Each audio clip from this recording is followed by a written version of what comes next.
ವಿದ್ಯಾವಂತರುಗಳು ಕೊಟ್ಟಿರ್ತಕ್ಕಂಥ ಸಲಹೆಗಳ ನನಗೆ ಗೊತ್ತಿಲ್ಲ.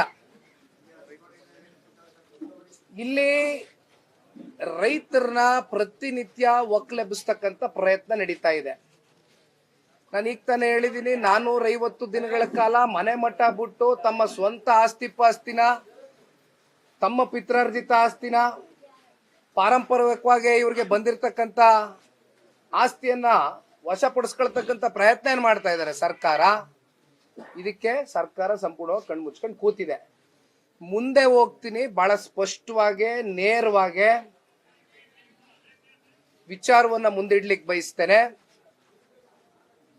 ರಿಯಲ್ ಎಸ್ಟೇಟ್ ಅನ್ನ ದಂಧೆಯನ್ನ ನಡೆಸ್ತಕ್ಕಂಥದ್ದಕ್ಕೆ, please note down my point, real estate ದಂಧೆಯಾಗಿ ಈ ಒಂದು ರೈತರ ಜಮೀನನ್ನ ವಶಪಡಿಸ್ಕೊಂಡು ಇಲ್ಲಿ ಹಣ ಉತ್ಪಾದನೆ ಮಾಡ್ತಕ್ಕಂಥದ್ದಕ್ಕೆ ಇವ್ರು ಇವತ್ತೇನು ಕೈಯನ್ನ ಹಾಕಿ ಹೊರಟಿದ್ದಾರೆ.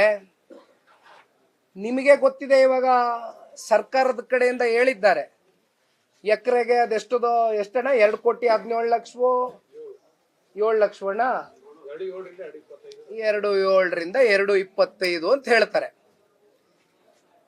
ಯಾಕೆ ನಾನು ಇದನ್ನ ರಿಯಲ್ ಎಸ್ಟೇಟ್ ದಂಧೆ ಅಂತ ಇದ್ದೀನಿ ಅಂದ್ರೆ, ಇದು ನಿಖಿಲ್ ಕುಮಾರಸ್ವಾಮಿ ಹೇಳ್ತಾ ಇರ್ತಕ್ಕಂಥ ವಿಚಾರ ಅಲ್ಲ. ಸರ್ಕಾರದಲ್ಲಿ ಒಂದು ವರದಿ ಜನರೇಟ್ ಆಗಿದೆ, ಸರ್ಕಾರದಲ್ಲಿ ಒಂದು ರಿಪೋರ್ಟ್ ಮಾಡಿದ್ದಾರೆ. ಆ ರಿಪೋರ್ಟ್ ನಲ್ಲಿ ಹೇಳ್ತಕ್ಕಂಥ ಅಂಶ ಏನಪ್ಪಾ ಅಂದ್ರೆ, ರೈತರ ಹತ್ರ ಇವರೇನೋ 2 ಕೋಟಿಗೋ 2.25 ಕೋಟಿಗೋ ಎಕರೆ ಒಂದು ಅಮೌಂಟ್ ಫಿಕ್ಸ್ ಮಾಡಿ ಇವತ್ತೇನೋ ವಶಪಡಿಸ್ಕೊಳಕ್ ಹೊರಟಿದ್ದಾರೆ. ಅದು ಕೈಗಾರಿಕೆಗೆ ಉಪಯೋಗ ಆಗ್ತಕ್ಕಂಥದ್ದಕ್ಕೆ ಚದರಡಿಗೆ 2,300 ರೂಪಾಯಿ, ಕಮರ್ಷಿಯಲ್ ಪರ್ಪಸ್ಗೆ 2,200 ರೂಪಾಯಿ.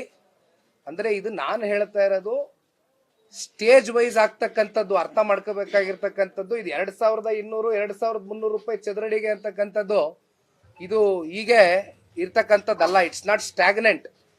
ಇಲ್ಲಿಂದ ಪ್ರಾರಂಭ ಆಗುತ್ತೆ, ಇದು ಮೊದಲನೇ ಅಂತ. ಹೋಗ್ತಾ ಹೋಗ್ತಾ ಅದು ಚದರಡಿಗೆ ಅದು ಯಾವ ಹಂತಕ್ಕೆ ಹೋಗಿ ನಿಲ್ಲಿಸ್ತಾರೋ ಗೊತ್ತಿಲ್ಲ. ಈಗ ಮಂಜಣ್ಣ ನಾವು ಕೂತ್ಕೊಂಡು ಮಾತಾಡ್ತಾ ಇದ್ವಿ, ಈಗ ಇಂಡಸ್ಟ್ರಿಗೆ ಎಕರೆಗೆ 43,500 ಸ್ಕ್ವೇರ್ ಫೀಟು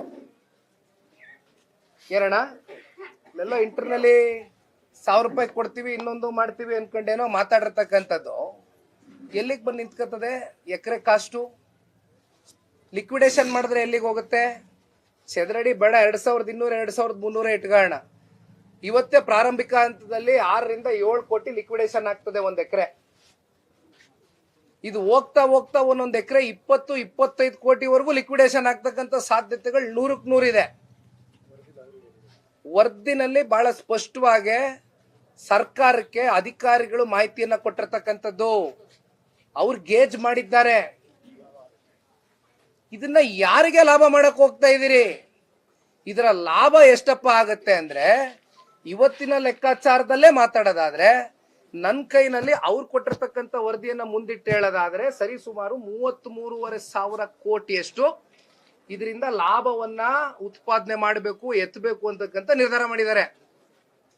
33,500 ಕೋಟಿ ಈಗಿದ್ದಷ್ಟೇ ಚದರಡಿ ಫಿಕ್ಸ್ ಆದ್ರೆ ಇದು ರೇಟ್ ಬೆಳೀತಾ ಹೋಗ್ತದೆ. ರೇಟು ಹೀಗೆ ಸ್ಟ್ಯಾಗ್ನೆಂಟ್ ಆಗಿ ಇರೋದಿಲ್ಲ. ಇದು ಸ್ಟೇಜ್ 1 ರೇಟ್. ಇದು ಯಾರಿಗೆ ಲಾಭ ಮಾಡಕ್ ಹೊರಟಿದ್ದಾರೆ ಸರ್ಕಾರ? ಬಹಳ ಸ್ಪಷ್ಟ. ಇಲ್ಲಿ ನೋಡಿ, ಇನ್ನೊಂದು ವಿಚಾರ ಹೇಳ್ತೀನಿ. ಇದು ಪ್ರಾಜೆಕ್ಟ್ ವ್ಯಾಲ್ಯೂ ಬಂದು, ಪ್ರಾಜೆಕ್ಟ್ ವ್ಯಾಲ್ಯೂ ಇದ್ರ ಕಾಸ್ಟ್ ಇದು ಬಡ್ಜೆಟ್ ನಲ್ಲಿ ತೀರ್ಮಾನ ಆಗಿರ್ತಕ್ಕಂಥದ್ದು 18,000 ಕೋಟಿ ಅಂತ. 18,500 ಕೋಟಿನ ಸ್ಪೆಸಿಫಿಕಲಿ. ಈ 18,000 ಕೋಟಿನ ಇನ್ವೆಸ್ಟ್ಮೆಂಟ್ ಮಾಡ್ತಕ್ಕಂಥದ್ದಕ್ಕೆ ದುಡ್ಡೆಲ್ಲಪ್ಪ ನಿಮ್ಮ ಹತ್ರ ಇದೆ ಅಂತ ಹೇಳಿದ್ರೆ 87% ಸಾಲದ ಮೂಲಕ ದುಡ್ಡನ್ನ ತೆಗೆದುಕೊಳ್ತಾ ಇದ್ದಾರೆ. ಸಾಲ ಎಲ್ಲಿ ತಗೋತಾ ಇದ್ದಾರಪ್ಪ ಅಂದ್ರೆ ಹುಡ್ಕೋನಿಂದ ಸಾಲ ತಗೋತಾ ಇದ್ದಾರೆ. ಅದರ ಸ್ಯಾಂಕ್ಷನ್ ಲೆಟರ್ ಇಲ್ಲೇ ಇದೆ, ನೋಡ್ತೀರಾ ಅಂದ್ರೆ ತೋರಿಸ್ತೀನಿ. ಅದೇನು it's A public domain document, ಬಿಡಿ, ಎಲ್ಲ ಕಡೆ ಇರ್ತದೆ. ಸ್ಯಾಂಕ್ಷನ್ ಆಗಿದೆ ಈಗ ಹುಡ್ಕೋದಿಂದ 12,500 ಕೋಟಿ. ಈ ಹುಡ್ಕೋ ಅಥವಾ ಯಾವುದೇ, ಈಗ ನಾನು ಒಂದು ಸಿಂಪಲ್ ಎಕ್ಸಾಂಪಲ್ ಕೊಡ್ತೀನಿ, ಎಲ್ರಿಗೂ ಕಾಮನ್ ಆಗಿ ಅರ್ಥ ಆಗಬೇಕು. ಈಗ ನಾನು ಯಾವುದೋ ಒಂದು ಬ್ಯಾಂಕ್ ಹತ್ರ ಹೋಗ್ತೀನಿ, ಒಂದು ವ್ಯಕ್ತಿನೋ, ಒಂದು ಕಂಪ್ನಿನೋ, ಒಂದು ಸರ್ಕಾರನೋ, ಎಲ್ರಿಗೂ ಅದೇ ಅನ್ವಯ ಆಗ್ತಕ್ಕಂಥದ್ದು, ಹೌದಲ್ವಾ? ಈ ಬ್ಯಾಂಕ್ಗೆ ಹೋದಾಗ ಬ್ಯಾಂಕು ನಮಗೆ ಸಾಲ ಕೊಡಬೇಕು ಅಂದಾಗ ಒಂದು ಗ್ಯಾರಂಟಿನೋ ಒಂದು ಶ್ಯೂರಿಟಿನೋ ಅಂತ ಕೇಳುತ್ತೆ ಸ್ವಾಭಾವಿಕವಾಗಿ, ಹೌದಲ್ವೇ? ಆ ಗ್ಯಾರಂಟಿನ ಕೊಡ್ತಕ್ಕಂಥದ್ದಕ್ಕೆ ಹಣಕಾಸಿನ ಇಲಾಖೆ ಒಂದು ವರದಿ ಕೊಡುತ್ತೆ. ಹುಡ್ಕೋ 9,000 ಗ್ಯಾರಂಟಿ, 9,000 ಕೋಟಿ ಗ್ಯಾರಂಟಿ ಕೊಡಬೇಕು ಅಂತ ಹುಡ್ಕೋ ಹೇಳುತ್ತೆ. 12,500 ಕೋಟಿಲಿ ಸರ್ಕಾರದ ಖಜಾನೆಗೆ ನಾವು ಕೈ ಹಾಕಿದ್ರೆ ಇದು ಒಂದು ಕಮರ್ಷಿಯಲ್ ಪರ್ಪಸ್ಗೋಸ್ಕರ ಮಾಡ್ತಾ ಇರ್ತಕ್ಕಂಥದ್ದು. ಇದು ಅಷ್ಟು ಫೀಸಬಲ್ ಅನ್ಸೋದಿಲ್ಲ ನಮಗೆ. ಇದು ಮಾಡೋದ್ರಿಂದ ಸರ್ಕಾರದ ಮೇಲೆ ಮತ್ತಷ್ಟು ಹೊರೆ ಜಾಸ್ತಿ ಆಗುತ್ತೆ ಅಂತಕ್ಕಂಥದ್ದು ಹಣಕಾಸು ಇಲಾಖೆಯ ಅಧಿಕಾರಿಗಳು ಹೇಳ್ತಾರೆ.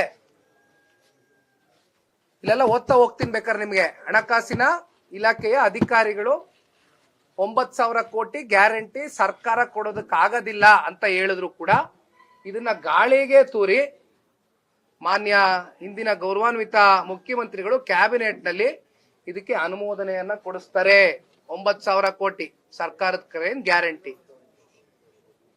ಇನ್ ಮಿಕ್ಕಂತ ಗ್ಯಾರಂಟಿ ಬರ್ಬೇಕಲ್ಲ. ಇಲ್ಲೇನೋ ಸರ್ಕಾರ 9,000 ಕೋಟಿ ಗ್ಯಾರಂಟಿ ಕೊಡ್ತು. ಮಿಕ್ಕಿದ ಗ್ಯಾರಂಟಿ ಎಲ್ಲಪ್ಪ ಬಂದಿದೆ ಅಂದ್ರೆ BMRDA ಇಂದ 3,650 ಕೋಟಿ ರೂಪಾಯಿ ಅಷ್ಟು BMRDA ಇಂದ. ಅಂದ್ರೆ BMRDA ಅಂಡರ್ ಬರ್ತಕ್ಕಂಥದ್ದು ಬೆಂಗಳೂರು ನಗರದಲ್ಲಿ ಇರ್ತಕ್ಕಂಥ ಸಿವಿಕ್ ಕಮ್ಯುನಿಟೀಸ್ ಅಂತ ನಾವೇನ್ ಕರಿತೀವಿ. CS ಸೈಟ್ಗಳಿರ್ಬೋದು, ಒಂದು ಆಟದ ಮೈದಾನ ಇರ್ಬೋದು, ಒಂದು ಪಾರ್ಕ್ ಇರ್ಬೋದು. ಇದನ್ನೆಲ್ಲವನ್ನು ಕೂಡ ಹುಡ್ಕೋ ಒಂದು ಮತ್ತೊಂದು ಕ್ಲಾಸ್ ಹಾಕಿದ್ದಾರೆ.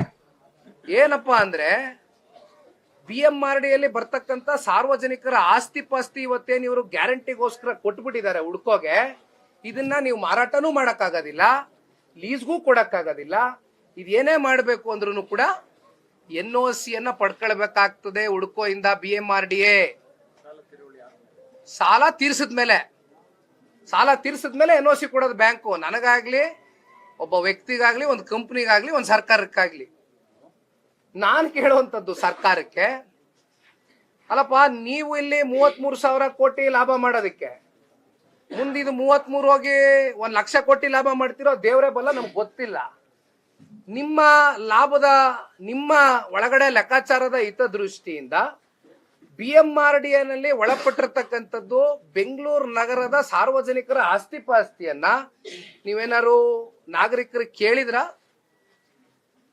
ಟ್ಯಾಕ್ಸ್ ಕಟ್ತಕ್ಕಂಥ ನಮ್ಮ ಬೆಂಗಳೂರಿನ ನಾಗರಿಕರಿಗೆ ನಾವು ಇದನ್ನ ಹಣ ಇಡ್ಲಿಕ್ಕೆ ಹೋಗ್ತಾ ಇದೀವಿ, BMRDA ಒಂದು ಆಸ್ತಿ ಪಾಸ್ತಿನ, ನಿಮ್ ಸಹಮತ ಇದೆಯಾ ಅಂತಕ್ಕಂಥದ್ದು ಏನಾದ್ರೂ ಸರ್ಕಾರ ಕೇಳಿದ್ರ? ಬೆಂಗಳೂರಿನ ಜನತೆಗೆ ಗೊತ್ತೇ ಇಲ್ಲ. ಹಣ ಇಟ್ರಿ. ಇನ್ನ ಅಲ್ಲೆಲ್ಲೋ BDA ನಲ್ಲಿ 2,000 ಕೋಟಿ ಈಕ್ವಿಟಿ. ಅದೇ ಈಕ್ವಿಟಿನ ಏನಾರು ನಮ್ ರೈತರು ಕೊಡ್ರಪ್ಪ.